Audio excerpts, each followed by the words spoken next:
செல்வங்கள் அனைவருக்கும் அதிகாலை வணக்கத்தை கூறிக்கொள்வதோடு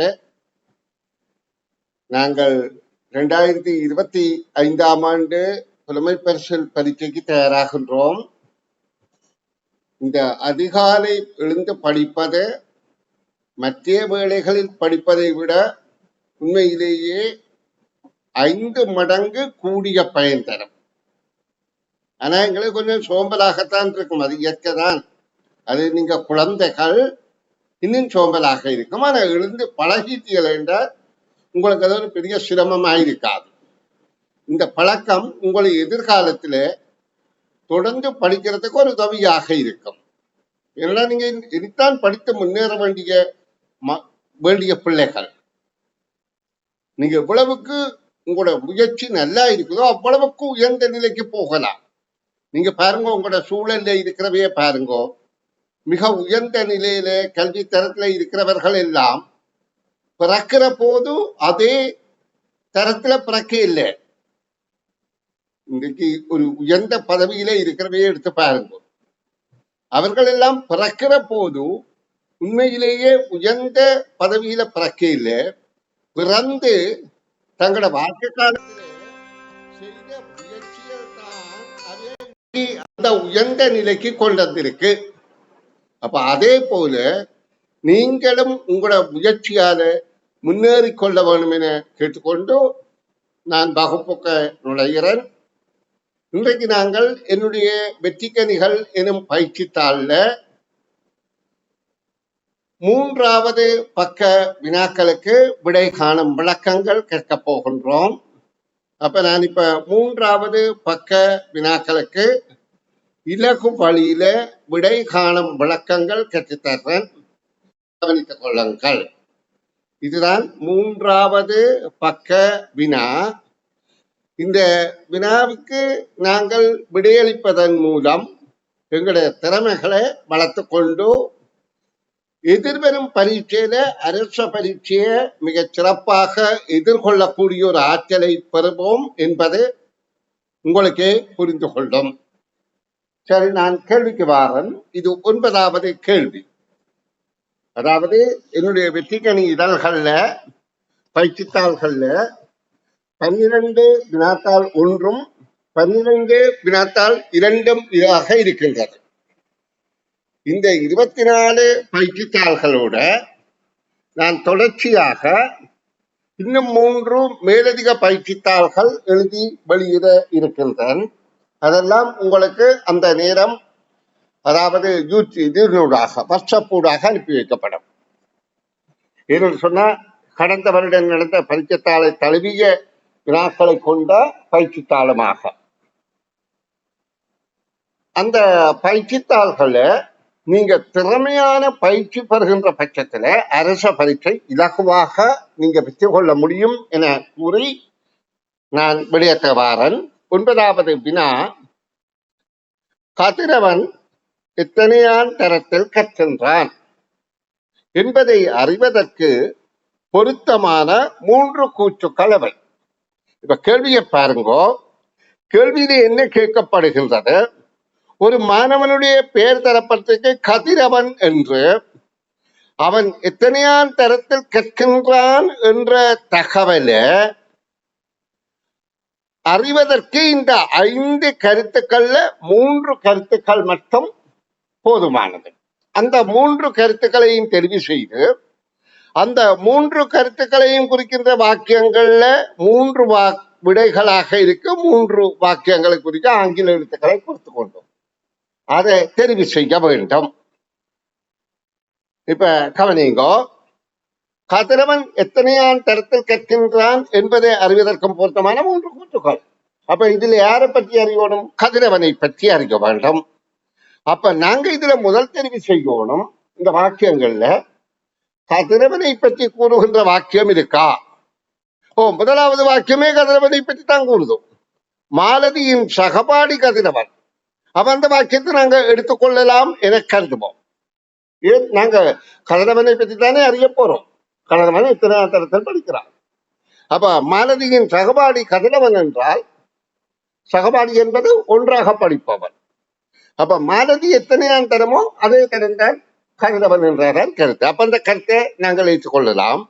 அடுத்தது விமலா 4ஆம் தரத்தில் படிக்கின்றாள். இங்க விமலாவை பற்றி நாங்கள் இன்னும் அறியாதபடியால் அந்த விடயம் பொருத்தமில்லை. அடுத்த கதிரவன் 5ஆம் தர பரீட்சைக்கு தயாராகவில்லை. இந்த தகவலும் பொருத்தமாக இருந்தாலும் அப்ப அவன் 5ஆம் தர பரீட்சைக்கு தயாராகவில்லை என்ற 5ஆம் தரம் தவிர்ந்த பரீட்சையை செய்ய இருக்கின்றான் என்பதால அதையும் நாங்கள் எடுத்துக்கொண்டாலும் அடுத்த கருத்து வருவோம். விமலாவை விட ஒரு தரம் குறைவாக மாலதி இருக்கின்றாள். அப்ப இப்ப விமலா இதுல மாலதியை பற்றி குறிப்பிடப்பட்டபடியால் இங்க பாருங்க, இந்த இதுல விமலாவை விட ஒரு தரம் குறைவாக மாலதி இருக்கின்றாள். இங்க முதலாவதுல மாலதியின் சகபாடி கதிரவன் என்றபடியால் நாங்கள் இந்த தகவலையும் எடுத்துக்கொண்டால் இப்ப நாங்க இனி பார்க்க வேண்டிய என்னது, விமலா 4ஆம் தரத்தில் படிக்கின்றாள் என்ற அடுத்த தகவல். அப்ப இந்த தகவல் எங்களுக்கு அவசியம் இல்லை. உங்களுக்கு கொஞ்சம் இது சிக்கல் போல இருந்தாலும் கவனிங்கோ. கதிரவன் எத்தனையாம் தரத்தில் படிக்கிறான் என்ற தகவலை அறிவதற்கு இதுல தேவையான தகவல்கள், முதலாவது மாலாவின் சகபாடி கதிரவன் என்பது தேவை. மாலா எத்தனையாவது வகுப்போ அதே வகுப்பு கதிரவன். இரண்டாவதாக இதிலே சொல்லப்பட்ட கதிரவன் 5ஆம் தர பரீட்சைக்கு அடுத்ததாக இரண்டாவதாக இந்த தகவல் விமலாவை விட ஒரு தரம் குறைவாக உள்ளவள் மாலதி ஆகும். அப்ப விமலாவை விட மாலதி ஒரு தரம் குறைவாக இருக்கின்றாள். அப்ப இங்க மூன்றாவதாக விமலா 4ஆம் தரத்தில் கற்கின்றாள். அப்ப விமலாவை விட மாலதி ஒரு தரம் குறைவாக படிக்கின்றாள் என்று சொல்லப்படுது. விமலாவை விட ஒரு தரம் குறைவாக உள்ளவள் மாலதி. அப்ப மாலதி எத்தனையாம் தரம் என்று கண்டாத்தானே நாங்க கதிரவனை கண்டுகொள்ள முடியும். அப்ப விமலா 4ஆம் தரத்தில் கற்கின்றாள். அப்ப மாலதி 4ஆம் தரம், விமலா 4ஆம் தரம் என்றால் மாலதி, அதாவது மாலதியை விட விமலா ஒரு தரம் குறைவு. அப்ப மாலதி 5ஆம் தரம், அப்ப கதிரவனும் 5ஆம் தரம். ஆகவே இதற்கு தேவையான 3 தகவல்களும் ABD என்பது ஆகும். இது உங்களுக்கு புரிந்து கொள்ளும் என எதிர்பார்த்து கொண்டு அடுத்த வினாவுக்கு நுழைகின்றேன். இதுகள் புரியவில்லை என்றால் நீங்க இது காணொலியா போடுவேன், திரும்ப பார்த்து புரிந்து கொள்ளுங்க. அப்படி இல்லைன்னு சொன்னா இந்த பரீட்சைத்தாள் முழுவதும் விளங்கப்படுத்தின பிறகு நான் மாணவர்களிடம் சந்தேகம் தெளிதல் என்ற வகுப்பை நடத்துவேன். அந்த நேரம் இணைந்து நீங்க இதுல பயன்பெறலாம். இனி 10வது வினாவுக்கு வருவோம். நிழல் விழும் காலை பொழுதில் கிழக்கு நோக்கி சென்ற கதிரவனின் வலதுகை பக்கமாக கரணின் வலதுகை பக்கமாக கரணி நோக்கி கவின் வந்து கொண்டிருந்தான். கவின் செல்லும் திசையாது. இப்ப எங்களுக்கு பிரதான திசைகள் என்பது தெரியும், இப்படியாக இருக்கின்றது. இதுல வடக்கு, கிழக்கு, தெற்கு, மேற்கு என்ற 4 பிரதான திசைகளும் தெரியும். நிழல் விழும் காலை பொழுது என்றால் காலை பொழுதுல சூரியன் இருப்பது எங்களுக்கு தெரியும் கிழக்கு திசையில. காலையில சூரியன் உதயமாகிறது கிழக்கு திசையில. அப்ப நிழல் விழும் காலை பொழுதில் கிழக்கு நோக்கி சென்ற கரண் என்கின்ற மாணவன் கிழக்கு நோக்கி போகின்றான். அவன் வலதுகை பக்கமாக, இப்ப நாங்களே கரணாக இருந்தால் நாங்க இந்த திசை நோக்கி போகிக்க இதுதான் எங்கட வலதுகை பக்கமாக இருக்கும், மேலே இடதுகை பக்கமாக இருக்கும். அப்ப வலதுகை பக்கம் என்ன? தெற்கு. அப்ப வலதுகை பக்கமாக கரணை நோக்கி கவின் வந்து கொண்டிருந்தார். நல்லா அவதானித்துக் கொள்ளுங்க. அப்ப இந்த செல்கின்ற கரணை நோக்கி கவின் வந்து கொண்டிருக்கின்றார். அப்ப இங்க கவின் வாரான், இங்க கரண் போகின்றான். அப்ப கரண் கிழக்கு திசையில போய்கொண்டிருக்கிறான், கவின் கரணை நோக்கி வந்து கொண்டிருக்கிறான். அதாவது வலதுகை வலதுகை பக்கமாக. இப்ப கேள்வி என்ன? கவின் செல்லின் திசையாது, வந்து கொண்டிருக்கிற திசைதான் தெற்கு. ஆனா அவன் எந்த திசை நோக்கி செல்கிறான் என்றால் அவன் வடக்கு திசை நோக்கி செல்கின்றான். அப்ப கேள்விக்கான விடை வடக்கு என்பது ஆகும். இனி நாங்க 11வது கேள்விக்குள் நுழைவோம் பிள்ளைகள். 11வது கேள்வி,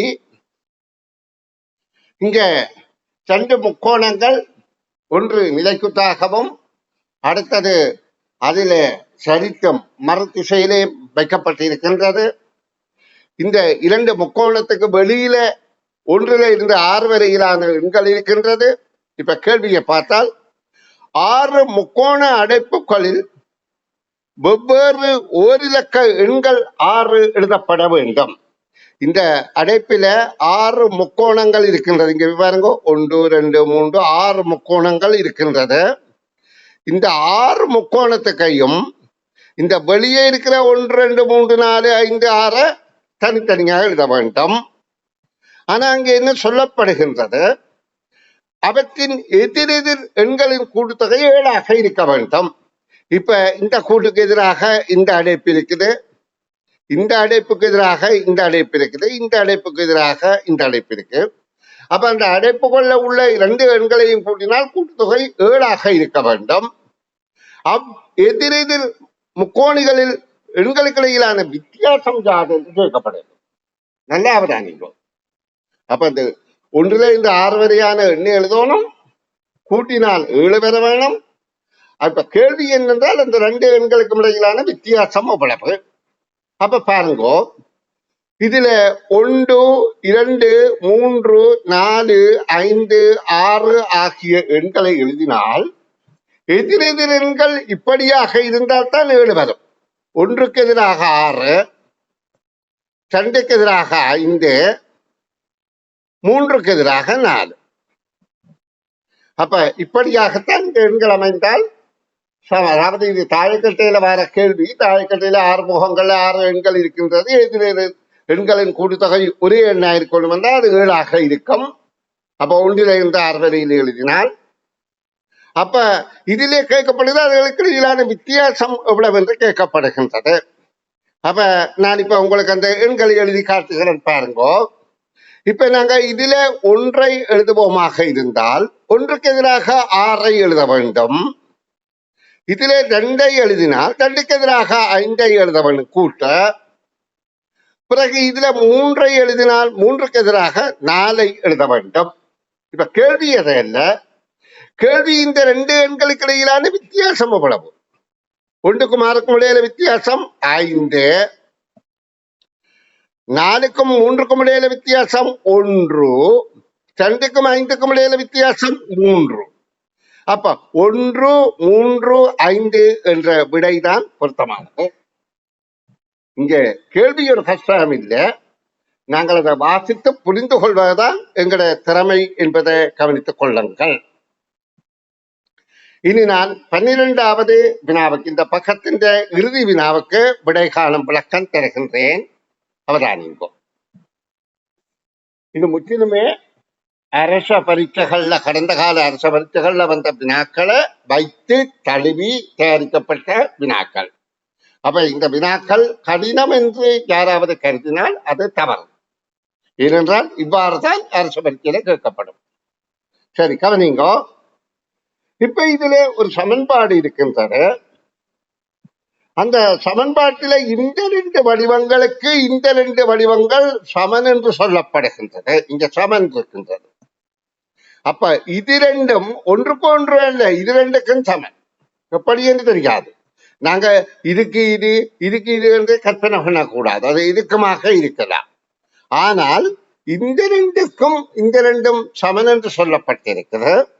ஆகவே இங்க என்ன கேட்கப்படுகின்றது, இப்ப இந்த 3க்கும் சமனாக இங்க எது பொருந்தும் என்று இந்த விடைகள்ல தெரிவு செய்ய வேண்டும். அப்ப நாங்க கவனிக்கணும். இப்ப இந்த 2 வடிவங்களும் இங்க அடுத்த வினாவிலே இருக்கின்றது. அதோடு மேலதிகமாக இதுவும் இருக்கின்றது. அப்ப வரப்போற விடையில இந்த 2 வடிவங்களுக்கு பதிலாக இது இதோட சேர்ந்து வந்தால் பொருத்தமானதாக இருக்கும். அப்ப நாங்க பார்ப்போம். இதுல ஒரு கிடைக்கோடும் ஒரு நிலைக்குத்து கோடும், இங்க ஒரு நிலைக்குத்து கோடும் இருக்கின்றபடியால் வருகிற விடையில ஒன்று கிடைக்கோடாகவும் ரெண்டு நிலைக்குத்தாகவும் அது எப்படியும் இருக்கலாம், முன்னுக்கு பின்னுக்காக இருக்கலாம். அப்படி இருக்கிறபடியே நாங்க பார்ப்போம். இதுல ரெண்டு கிடைக்கோடு ஒரு நிலைக்குத்து அப்ப பொருந்தாது. இதுல ரெண்டு நிலைக்குத்து கோடு ஒரு கிடைக்கோடு பொருத்தமாக இருக்கின்றது. இங்க பாருங்க, இதுங்க கிடைக்கோடு ஒன்று வரணும், அது நடுவில் இருக்குது. நிலைக்குத்து ரெண்டும் கரையில இருக்கின்றது, அப்ப இது பொருத்தமானதாக இருக்கின்றது. இதுல அப்படி இல்லை. இதுல ரெண்டு கிடைக்கோடு ஒரு நிலைக்குத்து கோடு, அது பொருந்தாது. அதே போல இதுலயும் பாருங்க, இது நிலைக்குத்து கிடைக்கோடு இந்த வடிவம் வந்திருக்காது, தவறு. அதான் நான் முதல்ல சொன்னேன், அது இதுக்கு பொருத்தம் என்று நாங்க கருத முடியாது. அப்ப பொருத்தமான விடை இரண்டாவது விடை என்பதை கவனத்தில் கொள்ளுங்கள்.